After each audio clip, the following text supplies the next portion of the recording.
For today's video mga Choy, maghagbas ita sa atong kanal. Nag-announce manggod ang taga-NIA o National Irrigation Association na ato daw kining paboluntaryuhan. Aw unsa pa man atong dugayan, matik ato nang sugdan bisan pa nangabot ng mga kauban.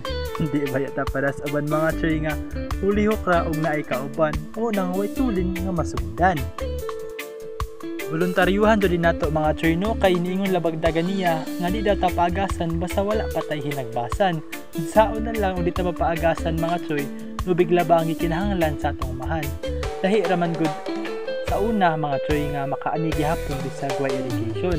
Notor naman gud ang dagan sa panahon karon mga Choy.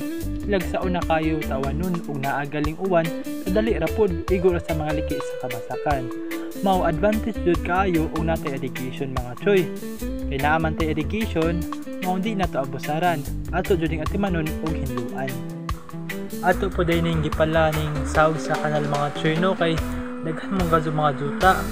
Gikan man gud ni gi bulldoze o gi grader mo na ang mga yuta sa dalan nahog sa kanal na napundo jud og daghan.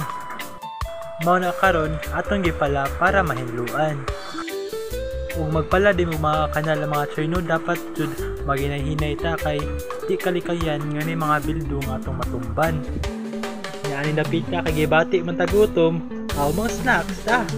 Kan natog pan ug coke nga kinabugnawan. Kaya naman naman tag snacks, okay, balik na ta. Dito dalim ni ngani nga trabaho mga Choy no, pero i-enjoy gyapon kay kabalo ko nga makatabang ni sa maabot nga tingtanong. Ug nahuman na jud nato mga Choy no, pasalamat kita sa Ginoo kay gihatagan tag kabaskog sa panglawas nga mahuman ning atong pagbuluntaryo. Salamat sa pagtan-aw.